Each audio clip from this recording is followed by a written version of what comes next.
మత్తయి సువార్త 5వ అధ్యాయం.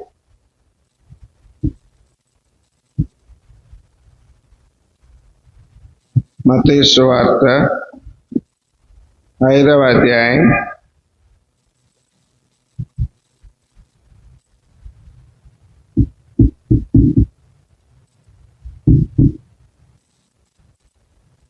23-24 వచనాలు. 23-24 వచనాలు, 25 వరకు కలిసి చదువుకుంటా.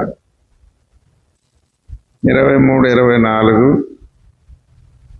25 వచనాలు, 3 వచనాలు కలిసి చదువుకుంటా.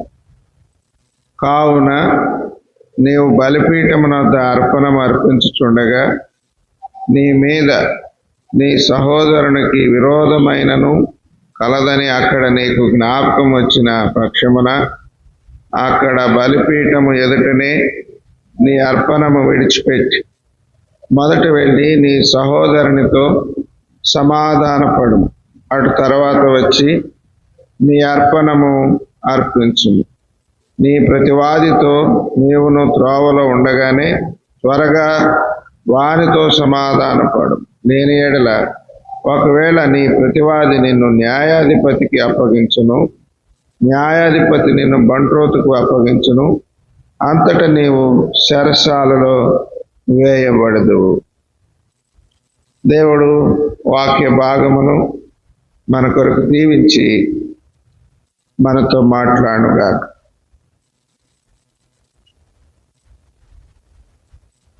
శనివారం ఈ ఉపవాస కూడిక, సిద్ధపాటు కూడిక ఎందుకొరకు అంటే, దేవుని ప్రజలైన వారు పునరుత్థాన ప్రభు దినమున యోగ్యముగా ప్రభు సన్నిధికి చేరి వచ్చి ఆయనను స్తుతించుటకు, ఆరాధించుటకు, ఆయన బలలో పాలు పొందుటకు, మరి సరిచేయబడుటకు ఏర్పాటు చేయబడినది. యోగ్యమైన రీతిగా మనం ప్రభు దినములో చేరి రావాలి. అందుకే ప్రభు దినము మనకు ప్రాముఖ్యమైనది. ఈ భూమి మీద పునరుత్థాన దినము మనకు ఎంతో గొప్పది. కనుక పునరుత్థాన దినము కొరకై మనము చేరి వస్తాం. కనుక అందుకు మనము సరైన రీతిలో ఉన్నామో లేదో సరిచూసుకొనుటకు, అది కూడా ఉపవాసం ఉండి సరిచూసుకొనుటకు ఏర్పాటు చేయబడినది. దేవుని పిల్లలముగా చదవబడిన వాక్య భాగములో, కావున నీవు బలిపీఠమునొద్ద అర్పణము అర్పించుచుండగా నీ మీద నీ సహోదరునికి విరోధమేమైనను కలదని అక్కడ నీకు జ్ఞాపకం వచ్చిన పక్షమున అక్కడ బలిపీఠము ఎదుటనే నీ అర్పణము విడిచిపెట్టి మొదట వెళ్ళి నీ సహోదరునితో సమాధానపడము. బలి అర్పణము కంటే దేవునికి సమాధానం అనేటువంటిది ప్రాముఖ్యమైనది. విరోధ భావము ఏమైనా ఉన్నదేమో అని జ్ఞాపకం వస్తే మొదట వెళ్ళి సమాధానపడు అంటాడు. మొదట మనం వెళ్ళి సమాధానపడాలి. దేవుని యొక్క వాక్యంలో బలులు అర్పించుట కంటే మాట వినుట శ్రేష్టము. బలులు అర్పించుట కంటే, పొటేళ్ల క్రొవ్వు అర్పించుట కంటే ఆజ్ఞను గైకొనుట శ్రేష్టం. కనుక జీవము గల దేవుని సంఘములో, దేవుని ప్రజలమైన మన మధ్యలో సమాధానము అనేటువంటిది ప్రాముఖ్యమైనది. అలాగూ కాకుండా నువ్వు అర్పణం అర్పించినా విరోధ భావం కలిగి ఉంటే కింద వచనంలో ఏమంటున్నాడు?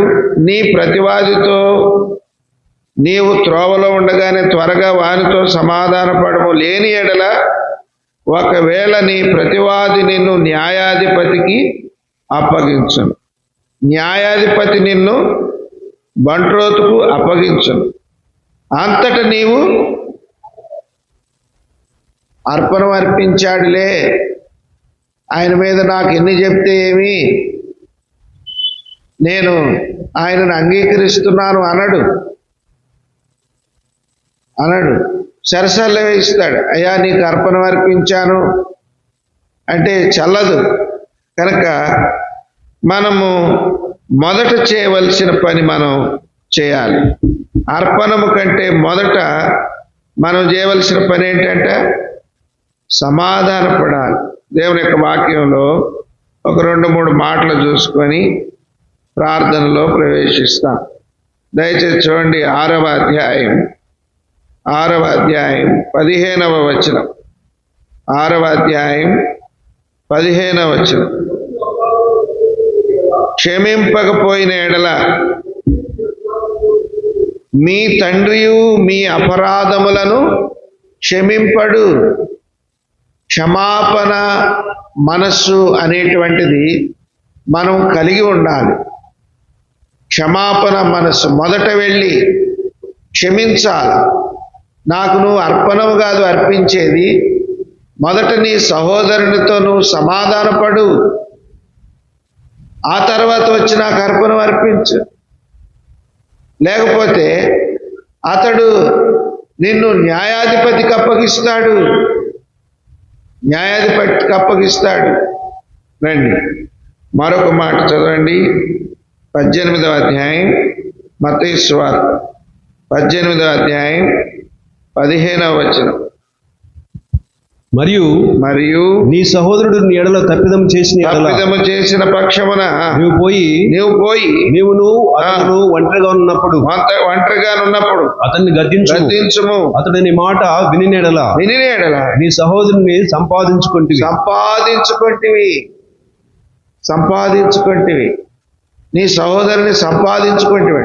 నీ సహోదరుని పోగొట్టుకొని నా దగ్గరికి వస్తే ఏంటి ప్రయోజనం? కనుక నీ సహోదరుని నువ్వు సంపాదించుకో. కనుక మొదట మనం చేయవలసిన పని సమాధానపడాలి. అందరి ఎడల మనం ఏం కలిగి ఉండాలా? సమాధానము కలిగి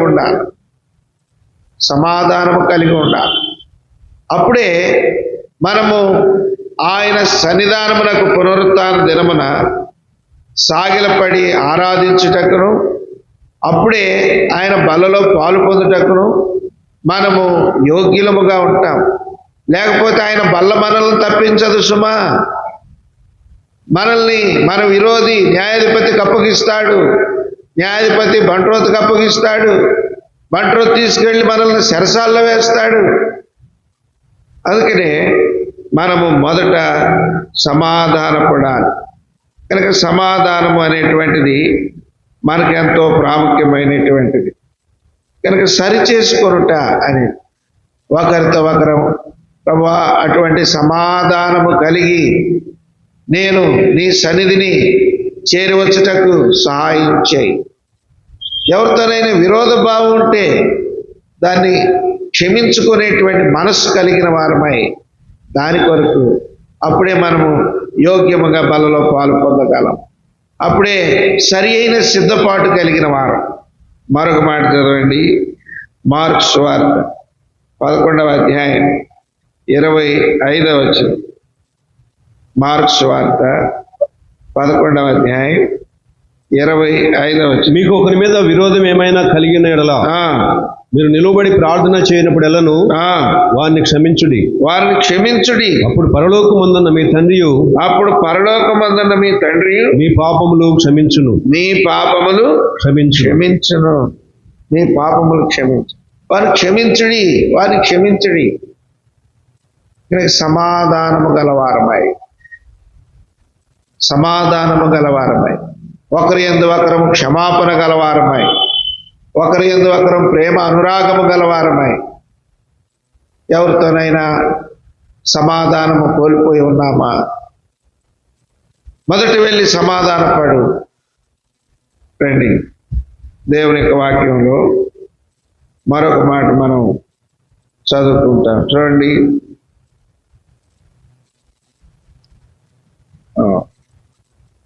రోమీలకు రాసిన పత్రిక 12వ అధ్యాయం 18వ వచనం. రోమా 12:18. శక్యమైతే మీ చేతనైనంత మట్టుకు సమస్త మనుషులతో సమాధానముగా ఉండు. సమస్త మనుషులతో.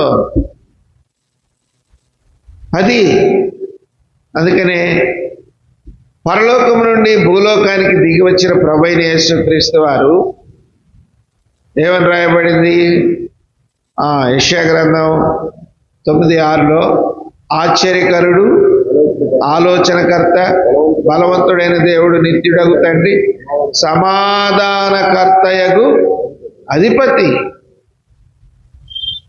సమాధానకర్తయగు అధిపతిగా ఆయన దిగి వచ్చాడు. సమాధానపరుచుకున్నట్టు కొరకై, తనతో మనలను సమాధానపరుచుకున్నట్టు కొరకై ఆయన పరలోకము నుండి దిగి వచ్చాడు. పరలోకము నుండి దిగి వచ్చాడు. మనం ఇహలోకములో ఉన్న వారితో సమాధాన పడకపోతే ఎలాగా? కనుక ప్రియమైన వారులారా, ఆత్మీయ జీవితం యొక్క ఆశీర్వాదం ఏంటంటే సమాధానము గలవారమై ప్రభు సన్నిధికి రావాలి. సమాధానము గలవారమై ఆయన సన్నిధిని ఆరాధించాలి. సమాధానము గలవారమై దానిని మనం చూసుకోవాలి. అందుకనే మొదటి నీ అర్పణ వాడిని విడిచిపెట్టు. నీకు విరోధ భావం జ్ఞాపకం వచ్చింది కనుక మొదటి నీ అర్పణం అక్కడ విడిచిపెట్టు. శక్యమైతే సమస్త మనుషులతో సమాధానం. సమస్త మనుషులతో. తర్వాత ఎఫెసీ 2వ అధ్యాయం 14వ వచనం నుండి. ఎఫెసీ 2వ అధ్యాయం 14వ వచనం నుండి చదవండి. ఆయన మన సమాధానమేండి మీకును మాకును ఉండిన ద్వేషమును అనగా విద్రూపకమైన ఆజ్ఞలు గల ధర్మశాస్త్రమును తన శరీరమందు కొట్టివేటి చేత మధ్య గోడను పడగొట్టి మన ఉభయులను ఏకము చేసెను. మన ఉభయులను ఏకం చేశాడు. కనుక ప్రియమైన వాళ్ళరా, ఏకత్వము కొరకై అందరితో ఏకత్వం, ఐక్యపరచుకున్నట. దానిని ఏకత్వము విషయం ఏమంటాడంటే ఆత్మ కలిగించు ఐక్యమును కాపాడుకున్నటేందు శ్రద్ధ కలిగి. అది విశ్వాస జీవితమునకు ఆమోదయోగ్యమైనది. జీవితం ఒక రకంగా ఉండి సమాధానం లేకుండా దేవుని సన్నిధికి రావటం కాదు. సమాధానం లేకుండా, మరి ముఖ్యంగా సహోదరుల మధ్య, సహోదరీల మధ్య, విశ్వాసులైన మన మధ్యలో సమాధానము నిలవరంగా ఉండాలి.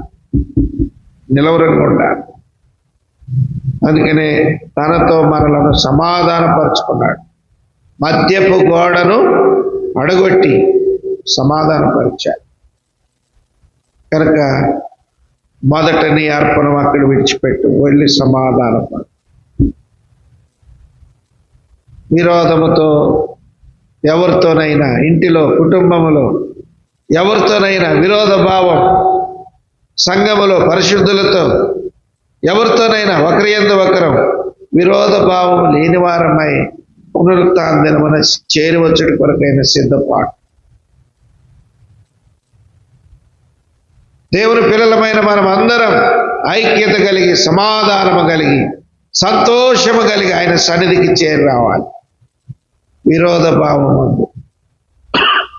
అలాగైతే నీ అర్పణం అక్కడ విడిచిపెట్టు అంటాడు. రండి మరొక మాట చదవండి. యాకోబు పత్రిక 3వ అధ్యాయం. యాకోబు పత్రిక 3వ అధ్యాయం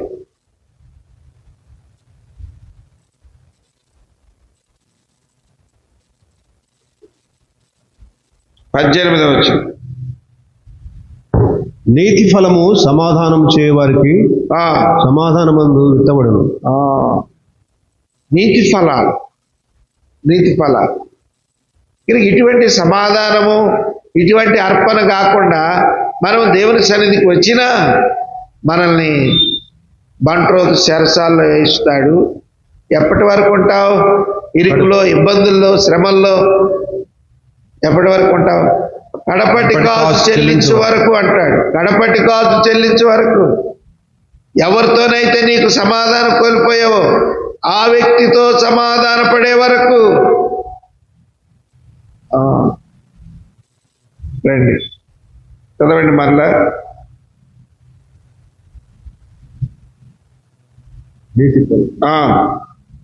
అదే యాకోబు పత్రిక. నీతి ఫలము సమాధానము చేయు వారికి సమాధానమందు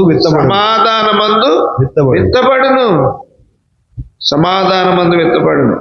కనుక మనము దానిని ఆలస్యము చేయకూడదు. ఆలస్యం చేయకుండా త్వరగా వెళ్ళి మనం సమాధానపడాలి. హృదయములో సమాధానము కలిగి ప్రభు సన్నిధిలో చేరి రావాలి. కుటుంబ జీవితంలో సమాధానం కలిగి ఆయన్ని ఆరాధించాలి. ఎక్కడ సమాధానము లేదో అక్కడెళ్ళను మనం సమాధానం కలిగి సరిచేసుకోవాలి. దాని కొరకు ప్రయాసపడాలి. లోకమును తనతో సమాధానపరచుకున్నట్టు కొరకై ప్రభువైన యేసుక్రీస్తు వారు లోకానికి వచ్చి ఆయన పొందిన శ్రమ ఎంత అంత కాదు. సమాధానం అంత ప్రాముఖ్యమైనది. సామెతల్లో ఒక మాట చూడండి. సామెతలు 17:14. సామెతలు 17:14. కలహారంభము నీటి గట్టున పుట్టు ఊట, వివాదము అధికము కాక మునిపే దాన్ని విడిచిపెట్టుము. అధికము కాకమునిపే అంటే ఏంటి అధికము? వివాదము అధికము కాకమునిపే దాన్ని విడిచిపెట్టుము. అంటే అధికం ఏంటంటే అర్పణము. విరోధి తీసుకొని పోయి మనల్ని ఎక్కడ అప్పగిస్తాడు? బంట్రోతు తీసుకుపోయి ఎక్కడ అప్పగిస్తాడు? చెరసాలు. ఆ రీతికి అధికం కాకమునిపే మరలా చదవండి. కలహారంభము నీటి గట్టున పుట్టు ఊట. నీటి గట్టున ఉండు ఊట వస్తానే ఉంటుంది. అది వస్తానే ఉంటుంది. అవతల నీరున్నది, ఆ నీటికి గట్టు ఉంది, కానీ యువతల ఆ ఊట వస్తానే ఉంటుంది. అది జ్ఞాపకం వస్తానే ఉంటుంది. అది మెసులుతూనే ఉంటుంది. అలాగున మనం దేవుని సన్నిధిని ఏం ఆరాధిస్తాము? ఏం వాళ్ళలో పాలు పొందుతాం? ఏమర్పిస్తాం? కనుక కలహారము నీటి గట్టున ఉండ ఓట అంటాడు. అందుకనే కలహపడకూడదు. కలహించు వారితో మనం కలహించకూడదు. చదవండి 25వ అధ్యాయం సామెతలు 25:8. ఆలోచన లేక వ్యాజ్యమాడుకు పోకుము. నీ పొరుగువాడు నిన్ను అవమానపరిచి దాని అంతమున ఇక నీవేమీ చేయదు అని నీతో అనునేమో. ఆలోచన లేకుండా అనేకమైన కార్యాలు, ఆలోచన లేకుండా అనేకమైనటువంటి మాటలు, ఆలోచన లేకుండానే ఎన్నో పనులు చేస్తూ ఇబ్బందులకు పాలవుతూ ఉంటాం, ఇబ్బందులకు లోనవుతూ ఉంటాం. కనుక అర్పణము కాదు, ముందు ఆలోచన చేయి.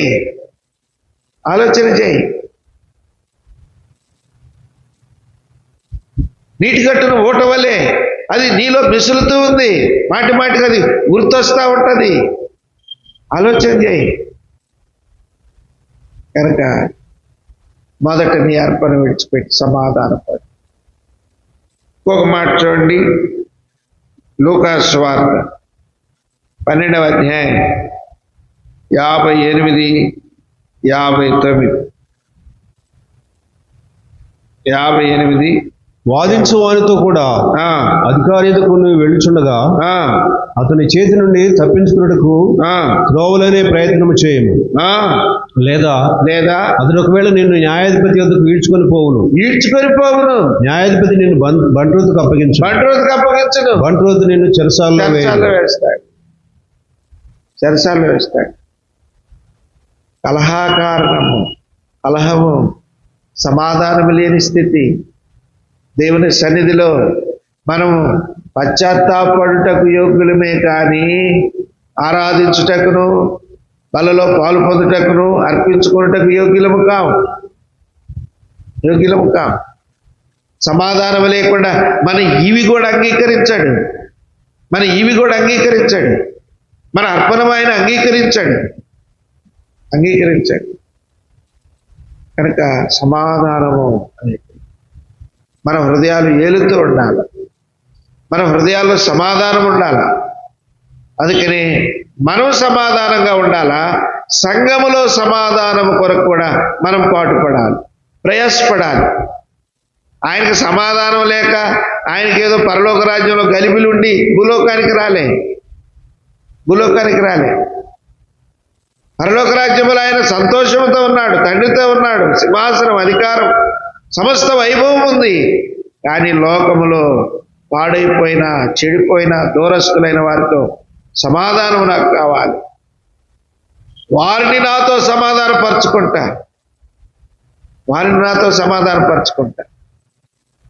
వారికి చేతగాదు సమాధానపరచుకోవటం, నేనే వారిని నాతో సమాధానపరుచుకుంటాను. పరలోకం నుండి భూలోకానికి వచ్చాడు. కొన్నిసార్లు రక్షించబడి మనం కూడా ఎట్టుంటామంటే వాళ్ళే వచ్చి సమాధాన పడాలి. నాకెందుకు బ్రదర్, వాళ్ళు వచ్చి నన్ను క్షమించు అంటే అప్పుడు నేను క్షమిస్తా కానీ ఇది క్రైస్తవ జీవితం కాదు. ఇది పరిపూర్ణతలోనికి తీసుకొని రాదు. మనం పరిపూర్ణం కావాలంటే అతడు రాకపోయినా మనమే సహోదరుడా రా, సమాధానపడదా, లేకపోతే ప్రమాదం. అందుకనే ఆత్మీయ జీవితంలో అందరితో మనం సమాధానము గలవారమై ఉండుటకు సిద్ధపడదాం. సరి చేసుకొని చక్క చేసుకొని నూతన పరచబడిన వారమై ప్రభు దినం కొరకై సిద్ధపడదాం. రండి, ఒక మాట చదువుకొని ముగించుకుంటాం దేవుని యొక్క వాక్యంలో. దయచేసి చూడండి,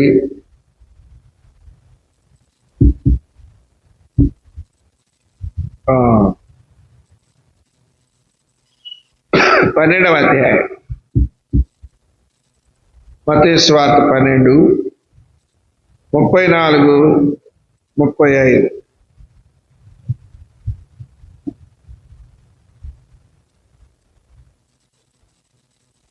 సర్పసంతానమా, మీరు చెడ్డవారేయండి, ఎలాగూ మంచి మాటలు పలుకగలరు.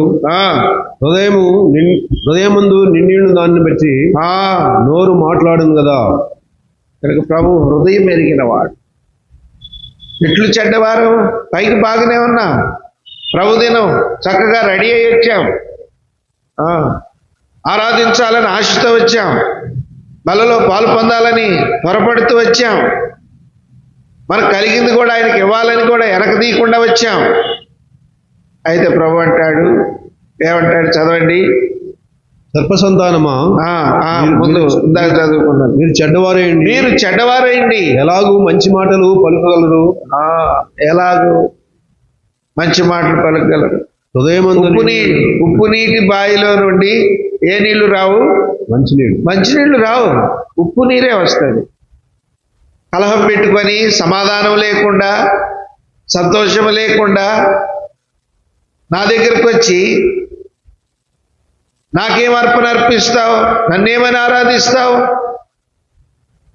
కనుక అందరితో హృదయములో సమాధానం, ప్రేమ, వాటిని ప్రభు చూస్తాడు. ప్రభు అటువంటి సమాధాన స్థితి కలిగి ప్రభు దినమున ప్రభు సన్నిధిలో నేను ప్రవేశించాలి. ప్రభా, ఆ రీతిగా నాకు సహాయించు. నిండైన మెండైన సమాధానం కుటుంబములో, భార్య ఎడల, భర్త ఎడల, పిల్లల ఎడల తోబుట్టువుల ఎడల కలహము నీటి గట్టున ఉండ ఓట వంటిది. నీటి గట్టున ఉన్న ఓట వంటిది. ప్రభా మీరు చెడ్డవారయ్యండి, ఏమంటాడు మరలా చదవండి, మీరు చెడ్డవారై ఉండగా చెడ్డవారై ఉండగా ఎలాగూ మంచి మాటలు పలుకగలరు, ఎలాగూ మంచి మాటలు పలుకగలరు. హృదయమందు నిండి ఉండు దాన్ని బట్టి హృదయమందు నిండి ఉన్న దానిని బట్టే కదా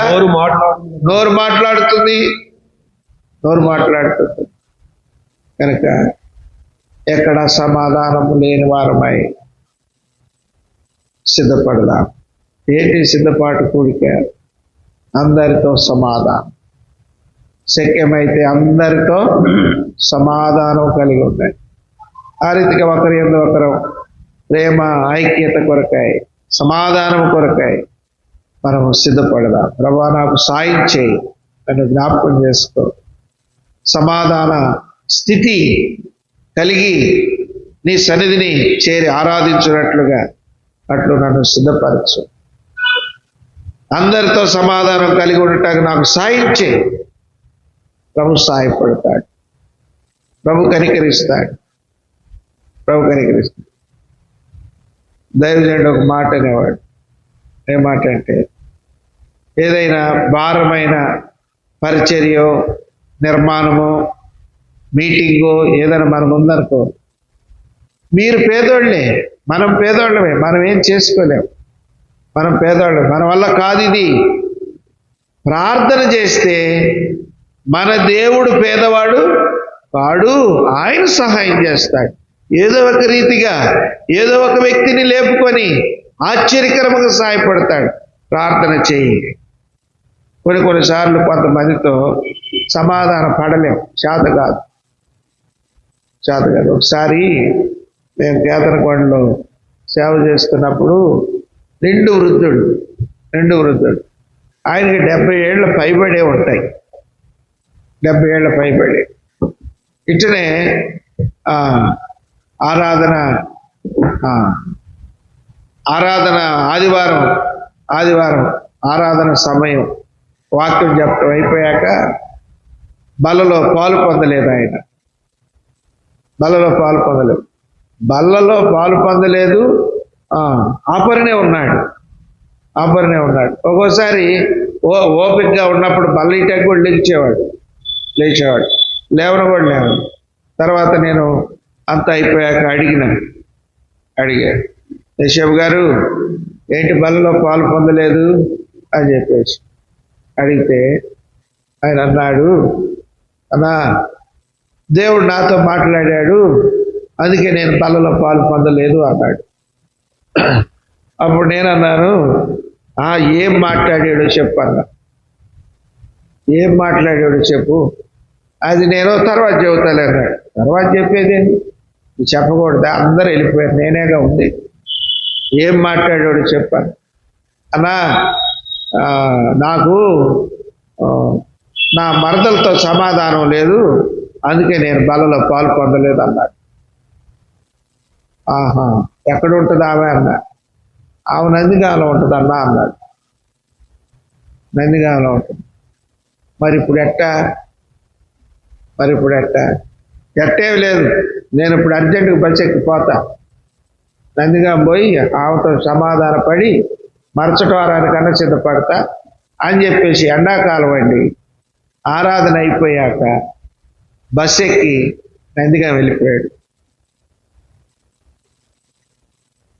మండు టెండలో 3:30 కల్లా వెళ్ళిపోయాడు ఎండలో.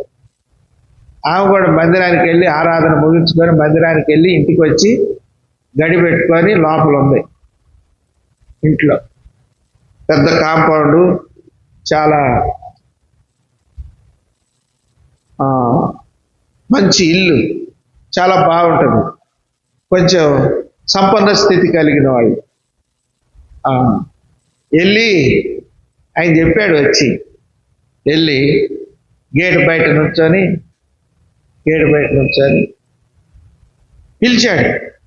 పిలిచాడు. భాగ్యమ్మ గారు అని చెప్పి చాలాసేపు పిలిచిన బెల్లు నొక్కినా ఏమి రాదు. ఇక ఈ గేటు బాగా పెద్ద శబ్దం చేసి పడుతున్నాడు. ఆమె పడుకొని ఉంటుంది తిని, పెద్ద శబ్దం చేసి కొడితే అప్పుడు లేచి గేటు దాకా రాలే. గేటుకి ఆమె ఇంటి వాకిలికి చాలా దూరం ఉంటుంది. ఇదంతా కాంపౌండ్, చెట్లు అవన్నీ ఉంటాయి. అంత దూరం ఆ లోపల అవతల వాడ అవతల అంత దూరం.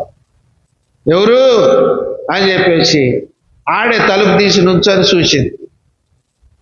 చూస్తే ఎవరు? స్వయాన నీ చెల్లెల యొక్క భర్త, నీ చెల్లెల యొక్క భర్త. ఆయన గుమ్మంలో నుంచొని ఉన్నాడు. ఎండాకాలం, నిండు వృద్ధుడు. అమ్మా నన్ను క్షమించమ్మా, నన్ను క్షమించు, నాది పొరపాటు అయిందమ్మా అని చెబితే ఈ మాట ఏందో లేదో తలుపేసేసుకున్నట్టు. వచ్చి రా లోపలికని ఇంట్లోకి పిలవలే, ఏమీ లేదు, అక్కడే తలుపేసేసుకొని మళ్ళీ తలుపే తీయలే. ఎంతసేపు నిలబడి తలుపు తట్టి అలాగే ఎంతసేపుడికి తలుపు తీయలేదు, వచ్చేసాను అన్నాడు. ఇట్లా జరిగింది అన్నాడు. వచ్చాడు. మళ్ళీ బస్సు దిగి నేరుగా మందిరానికే వచ్చాడు. వచ్చి ఇట్లా జరిగింది అన్నాడు. మరి అమ్మా ఏం చేస్తా, మరి ఇప్పుడు ఎట్ట చేస్తావు ఏందన్నా, ఏం చేయాలి అది అర్థం కాలేదు అన్నాడు. నేనన్నాను ఇంకేముందిలే, నువ్వు అంత దూరం ప్రయాసపడ్డావు, వెళ్ళావు, నీ వంతు నువ్వు కనపడ్డావు కదా, ఒప్పుకున్నావు, చూడలేదు, తలుపు తీయలేదు కదా, చూడకుండా చూడనట్టు వెళ్ళిపోయింది కదా, ఇక నీ పని అయిపోయిందిలే, నువ్వు సమాధాన పడినట్టే. అప్పుడు ఏమన్నాడు తెలుసండి ఆయన? లేదన్న, నా హృదయంలో పడినట్టు లేదు అంటున్నాడు. నా హృదయంలో సమాధాన పడినట్టు లేదన్నాడు. మరి ఇప్పుడు ఏం చేయాలి? ఈ నెల 27వ తారీఖున పెళ్ళి ఉంది, ఆ పెళ్లి కొత్తది అన్నాడు. ఆ ఊరు నుంచి ఈ ఊరు కేతన పంటకి పలానా తారీఖున పెళ్ళి ఉంది, అది కూడా సొంతం ఇంకొక చెల్లెలు ఉంటుంది, ఆ చెల్లెల కొడుకు పెళ్ళి జరిగింది సంగతి. ఆ పెళ్లి కొత్త అప్పుడు పట్టుకుంటా అన్నాడు. అప్పుడు కూడా నీ మొహం చూడకుండా పోతే, లేదు నేను సమాధానపడి.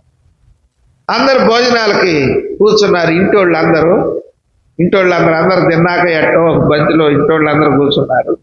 కూర్చుంటే ఈ యేసేపు గారు కూడా పోయి కూర్చున్నాడు. కూర్చుంటే భోజనాలు వడ్డిస్తా ఆమె పప్పు వడ్డించుకుంటూ వస్తుంది. ఇంకేం చేశాడు తెలుసా? పప్పు వేస్తుంటే గంట పట్టేసుకొని అమ్మో నన్ను క్షమించమ్మా, నాకు తప్పైంది, నన్ను క్షమించు, మనం మీ ఇంటికి వచ్చా కానీ నువ్వు చూడనట్టు వెళ్ళిపోయావు అని చెప్పేసి ఆ గంట పట్టుకొని క్షమించానన్న దాకా చెప్పు, క్షమించమ్మా, నన్ను క్షమించాలి. అప్పుడు పాపం ఆమె తగ్గించుకొని బావగారు క్షమించాలి, వదులు, ఏమైంది ఇప్పుడు నీకు నాకు ఏంటి గొడవ అని చెప్పేసి ఆ మాట అప్పుడు నేను ఆడకొచ్చినప్పుడే చెబితే బాగుండేదిగా అమ్మా, ఎండలో ప్రయాసపడి వచ్చానే అది. కనుక ఆయన వచ్చి ఆ మాటలు చెప్తుంటే నిజంగా చాలా బాధేసింది, కళ్ళు చెమ్మగిల్లాయి. ఈ వయసులో ఇటువంటి స్థితిలో మండు టెంట్లు ఆడకపోయావు, మళ్ళీ అది కుదరలేదని వస్తే పప్పు అతడు గంటి పట్టేసుకొని క్షమించిన దాకా నేను వదిలిపెట్టలేదన్నా, నన్ను క్షమించు అని అడిగాను అని చెప్పేసి. కనుక ఎందుకు ఇవన్నీ చెప్పుకుంటున్నామంటే అందరితో మనం ఏం కలిగి ఉండాలా? సమాధానం. ప్రభు బలలో పాలు పొందడం మాత్రమే ముఖ్యం కాదు, ఆరాధనకు రావటం ముఖ్యం కాదు. దేవుని సంఘములో ప్రజలమైన మనం, దేవుని బిడ్డలమైన మనం అందరితో సమాధానం. ప్రభు నాకు సాయం చేయి, నాకు సాయం చేయి. ఆయన ప్రార్థన చేసుకున్నాడు, ప్రభు నాకు సాయం చేయి, నేను ఆమెతో సమాధాన పడాలి, ఎట్ట చేస్తావేమో నాకు సాయం చేయి. పోయాడు, అయినా కుదరలేదు. శుభ్రంగా ఆమె వచ్చింది, దేవుడు అనుకూలపరిచాడంట, సమాధాన పడ్డానన్నా అన్నాడు. కనుక చాలా కరెక్ట్గా ఉంటాడు అనమాట ఆ వయసులో. కనుక ప్రభు పిల్లలంగా ప్రభువా అటు రీతిగా నా ఆత్మీయ జీవితం ఉండలాగా నాకు సాయించు, నన్ను జ్ఞాపకం చేసుకో, ప్రభు దినం కొరకు నన్ను సిద్ధపరచు, సమాధానం కలిగి నిన్ను ఆరాధించినట్లు అందరితో సమాధానం కలిగి నీ బలలో పాలు పొందుటకు నాకు సాయించు అని ఇలాగ వాక్య వెలుగులో మనం తగ్గించుకొని సిద్ధపడదాం, సరి చేసుకుందాం. ప్రభు అనుకూలపరుస్తాడు, సరిచేస్తాడు, క్షమిస్తాడు. ఆ రీతిగా మనం ప్రార్థన చేస్తాం.